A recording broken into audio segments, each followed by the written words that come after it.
Assalamualaikum warahmatullahi wabarakatuh. Halo anak-anak, apa kabarnya? Semoga kalian dalam keadaan baik dan sehat selalu ya. Baik, hari ini kita akan belajar mengenai sholat fardu pelajaran fikih. Anak-anak, apakah kalian mengetahui apa itu sholat? Pengertian sholat. Menurut bahasa artinya doa. Adapun menurut istilah adalah suatu perbuatan yang terdiri dari ucapan dan gerakan yang dimulai dengan takbiratul ihram dan diakhiri dengan salam. Anak-anak, sholat adalah tiang agama. Sholat hukumnya wajib bagi seorang muslim. Nah, ibadah sholat itu merupakan ibadah yang pertama kali diperhitungkan dalam hisab, sebagaimana hadis Rasulullah sebagai berikut, yaitu amal yang pertama kali dihisab bagi seorang hamba pada hari kiamat adalah sholat. Jika sholatnya baik, maka baiklah seluruh amalnya yang lain, dan jika sholatnya rusak, maka rusaklah seluruh amalnya yang lain. Hadis riwayat At-Tabrani. Maka umat Islam wajib melaksanakan sholat. Jika orang Islam meninggalkan sholat, maka hukumnya berdosa. Adapun tujuan mendirikan sholat, yakni kita akan menjadi seorang anak yang soleh dan bertakwa kepada Allah Subhanahu wa Ta'ala. Syarat wajib sholat yang pertama itu Islam. Nah, sholat adalah rukun Islam kedua. Maka orang yang beragama Islam itu wajib melaksanakannya. Yang kedua, suci dari haid dan nifas. Haid adalah darah yang keluar dari seorang wanita yang sudah balik. Sedangkan nifas yakni darah yang keluar dari seorang wanita yang melahirkan. Yang ketiga, berakal. Sholat fardu diwajibkan bagi orang yang berakal. Jika orang tidak berakal, tidak diwajibkan untuk sholat. Yang keempat, balik. Artinya orang yang sudah cukup umur untuk melaksanakan perintah Allah dan menjauhi larangan Allah. Balik atau dewasa itu dapat diketahui melalui salah satu tanda, yaitu untuk laki-laki jika sudah berumur 15 tahun dan perempuan jika sudah berumur 9 tahun atau sudah mendapat haid. Yang kelima, telah sampai dakwah Islam. Dakwah artinya ajakan atau suruhan untuk melaksanakan perintah Allah dan menjauhi larangan Allah. Yang keenam, terjaga. Artinya orang yang tidak tidur atau orang yang terjaga wajib melaksanakan sholat fardu jika sudah masuk waktu sholat.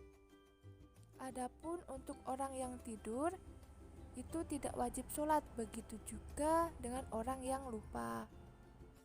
Syarat sah sholat yang pertama, suci dari hadas besar dan hadas kecil. Suci berarti bersih. Sholat merupakan ibadah menghadap Allah. Jika kita akan menghadap Allah, kita harus dalam keadaan yang suci. Ketika kita tidak suci, maka sholatnya tidak akan sah.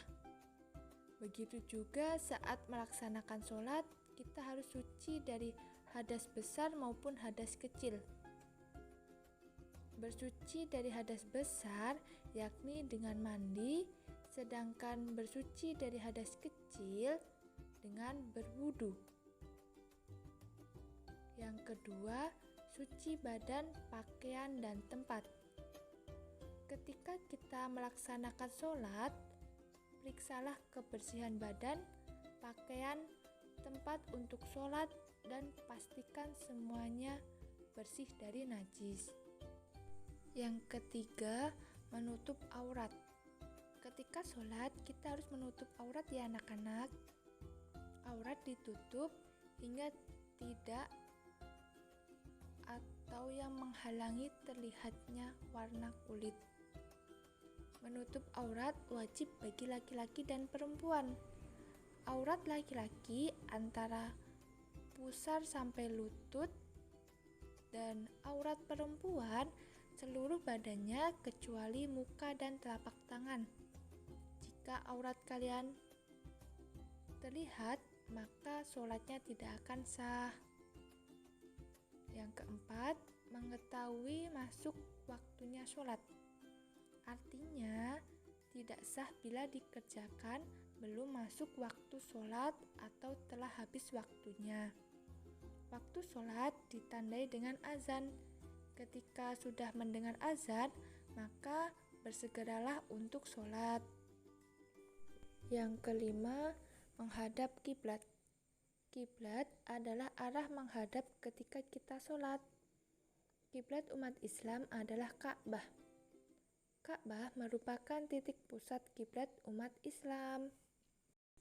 Rukun sholat ada 13 ya anak-anak, yaitu yang pertama niat, yaitu menyengaja atau mengerjakan sholat karena Allah Subhanahu wa Ta'ala. Niat ini dilakukan oleh hati dan dapat pula dilafalkan dalam rangka membantu untuk meyakinkan hati bahwasannya segala perbuatan itu harus dengan niat dan segala perbuatan itu tergantung kepada niatnya. Hadis riwayat Al-Bukhari. Yang kedua, berdiri bagi yang mampu. Bagi orang yang tidak mampu, maka ia boleh mengerjakan sholat dengan duduk, berbaring, atau dengan isyarat. Yang ketiga, takbiratul ihram. Kunci sholat adalah bersuci.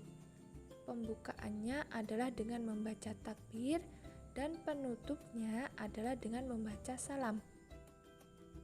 Yang keempat, membaca surat Al-Fatihah.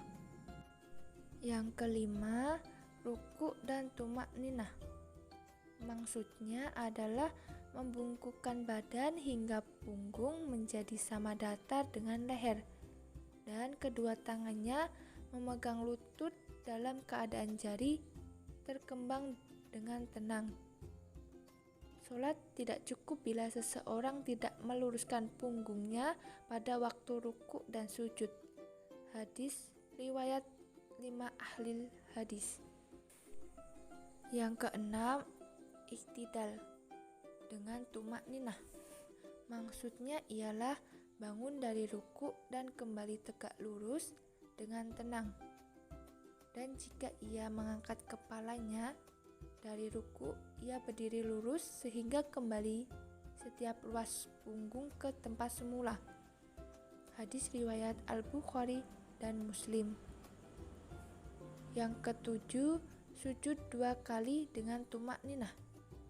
Maksudnya adalah meletakkan kedua lutut, jari-jari kaki, kedua telapak tangan, dan kening ke atas sajadah atau lantai.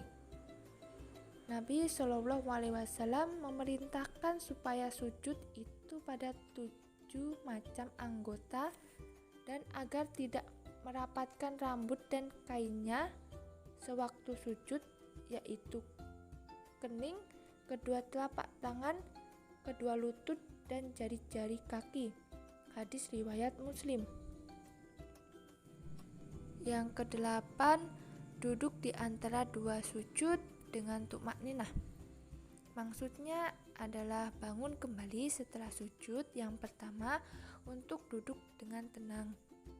Yang kesembilan, duduk tasyahud terakhir. Maksudnya adalah duduk untuk tasyahud akhir pada rakaat terakhir setelah bangun dari sujud yang terakhir. Yang ke-10, membaca tasyahud pada awal duduk akhir. Yang 11, membaca sholawat atas Nabi Muhammad SAW pada tasyahud akhir setelah membaca tasyahud. Yang ke-12, mengucapkan salam yang pertama. Yang ke-13, tertib. Maksudnya adalah melaksanakan ibadah sholat harus berurutan dari rukun yang pertama sampai yang terakhir. Gerakan sholat ada takbir, ruku, sujud, duduk di antara dua sujud, tahiyat awal, tahiyat akhir, dan salam. Anak-anak sudah mengetahui belum apa saja hal-hal yang membatalkan sholat? Yang pertama yaitu meninggalkan salah satu rukun sholat atau memutuskan rukun sebelum sempurna dilakukan. Yang kedua, tidak memenuhi salah satu dari syarat sholat seperti berhadas, terbuka aurat. Yang ketiga, berbicara dengan sengaja. Yang keempat, banyak bergerak dengan sengaja. Yang kelima, makan atau minum. Yang keenam, menambah rukun fi'li seperti sujud 3 kali. Yang ketujuh, tertawa. Adapun batuk, bersin tidaklah membatalkan sholat. Dan yang kedelapan, mendahului imam sebanyak 2 rukun, khususnya bagi makmum. Waktu sholat. Sholat fardu ada 5 waktu dan masing-masing mempunyai ketentuan waktu yang berbeda-beda. Allah Subhanahu wa Ta'ala berfirman, sesungguhnya sholat itu adalah kewajiban yang ditentukan waktunya atas orang-orang yang beriman. Quran Surat An-Nisa ayat 103. Yang pertama ada sholat zuhur 4 rakaat. Waktunya ialah ketika matahari condong ke arah barat dan berakhir sampai bayang-bayang benda sama panjang dengan benda tersebut. Yang kedua ada sholat asar 4 rakaat. Waktu mulainya ialah ketika bayang-bayang benda sama panjang dengan bendanya dan berakhir sampai matahari terbenam. Yang ketiga ada sholat maghrib 3 rakaat. Waktu mulainya ialah ketika matahari terbenam dan berakhir sampai hilangnya cahaya megah kemerah-merahan. Yang keempat, sholat isya 4 rakaat. Waktunya ketika hilangnya cahaya megah kemerah-merahan dan berakhir sampai terbit fajar shodiq. Dan yang kelima, sholat subuh 2 rakaat. Waktunya ketika terbit fajar shodiq dan berakhir sampai terbit matahari. Jadi jumlah rakaat sholat fardu seluruhnya ada 17 rakaat. Sekian, terima kasih. Wassalamualaikum warahmatullahi wabarakatuh.